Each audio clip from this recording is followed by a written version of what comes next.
بسم اللہ الرحمن الرحیم۔ تو سارے گاؤں والے دیکھتے رہ گئے۔ میرے ماں باپ کی مانو جیسے دلی مراد پوری ہو گئی۔ ان کا خواب تھا کہ ان کی بیٹی جہاں بھی جائے اور راج کرے۔ میں بھی بہت خوش تھی، اٹھتے بیٹھتے سوتے جاگتے میں نواب حسن کے ساتھ اپنی خوشگوار زندگی کے خواب سجانے لگی اور اس دن کا انتظار کرنے لگی جب دلہن بن کر اس کی دہلیز پر قدم رکھتی۔ آخر وہ دن بھی آ گیا جس دن میرے ہاتھوں میں مہندی لگی۔ میں نے دلہن کا جوڑا پہنا اور اپنے ماں باپ کا گھر چھوڑ کر پیا گھر آ گئی۔ میں بہت خوش تھی کیونکہ میرے سارے خواب پورے ہو گئے تھے۔ میں نے جو چاہا تھا وہ مجھے مل گیا، لیکن مجھے کیا پتا تھا کہ میری یہ خوشی بس 2 دن کی ہے۔ شادی کے بعد 1 ماہ تک مجھے نئی بہو کی خوشی دی گئی۔ میرے وارے نیارے ہو رہے تھے۔ حسن بھی مجھ سے بہت پیار کرتے تھے۔ ساس سسر اور نند بھی میری خوب طرفداری کرتی۔ میں نے تھوڑے ہی دنوں میں گھر کے سارے نظام کو سنبھال لیا اور پھر کچھ ہی دنوں میں مجھے میری زندگی کی سب سے بڑی خوشی ملی جب مجھے یہ پتا چلا کہ میں ماں بننے والی ہوں۔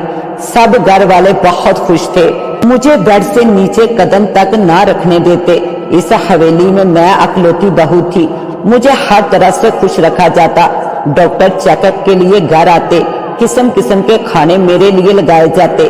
میں یہ سب دیکھ کر خود کو دنیا کی سب سے خوش قسمت بہو سمجھتی اور اپنی قسمت پر رقص کرتی۔ لیکن میں اس حویلی کی اصلیت کو کہاں جانتی تھی کہ اس کے در و دیوار میں کیا کیا راز چھپے ہوئے ہیں۔ یہ انکشاف مجھے اس دن ہوا۔ میں اپنے کمرے میں ہر وقت بیٹھ بیٹھ کر تھک چکی تھی۔ سوچا کہ کچھ دیر باغ میں چلی جاتی ہوں، کچھ اچھا محسوس کروں گی۔ جیسے میں اپنے کمرے سے باہر نکلی، مجھے اپنے ساتھ والے کمرے سے باتوں کی آواز آئی۔ میرا ساتھ والا کمرہ امی ابا کا تھا۔ میں نے ان کے کمرے سے حسن کی آواز سنی جو امی کے ساتھ بات کر رہے تھے۔ میں نے ان کی باتیں سننے کی کوشش کی تو جو میں نے سنا وہ سن کے میرے پاؤں تلے سے زمین نکل گئی۔ حسن کی امی کہہ رہی تھی کہ حسن اگر رانی کے گھر بھی بیٹی ہوئی تو حسن نے کہا اس کا بھی وہی حشر ہوگا جو پہلی بہوؤں کے ساتھ ہوا۔ اگر اس کے ہاں بھی بیٹی پیدا ہوئی تو پہلی بیویوں کی طرح اس کا بھی وہی حشر ہوگا۔ ہمیں اپنے خاندان کو چلانے کے لیے وارث چاہیے، بیٹی نہیں۔ یہ آواز بابا کی تھی۔ میں ان کی یہ باتیں سن کر ڈر گئی۔ میرے سارے خواب چکنا چور ہو گئے۔ جو کچھ سوچا تھا وہ سب ایک خواب ہو گیا۔ یہ سوچ کر کہ مجھ سے پہلے بھی حسن نے 3 شادیاں کی تھی اور ان تینوں کے ہاں بھی بیٹیاں پیدا ہوئی۔ بیٹیوں کے ساتھ ساتھ ان کی ماؤں کے ساتھ بھی کیا سلوک ہوا یہ میں نہیں جانتی تھی، اور میرے ساتھ کیا ہوگا، اور میری بیٹی ہوئی تو یہ مجھے بھی مار دیں گے۔ میں نے ان کو ان کی حقیقت عیاں نہیں ہونے دی کہ ان کی درندگی کا راز مجھ پر عیاں ہو گیا ہے، اور میں چپ رہی۔ اور پھر ایک دن میرے گھر بھی بیٹی کی ولادت ہوئی۔ گھر والوں نے کچھ بھی مجھ پر ایسا ظاہر نہ کیا کہ انہیں خوشی نہیں ہے۔ میری بیٹی کو قبول کیا، سب نے پیار دیا۔ تیری بیٹی کا نام ماہرخ تھا۔ ماہرخ 2 سال کی ہوئی تو میں پھر امید سے ہوئی، میری پھر بیٹی ہوئی۔ اس دن میری ساس نے میری طرف دیکھا بھی نہ اور بچی کو بھی نہ اٹھایا۔ حسن اور وہ دونوں کمرے سے چلے گئے اور پھر رات کو واپس آئے۔ حسن بہت غصے میں تھے اور ہوش میں بھی نہیں تھے۔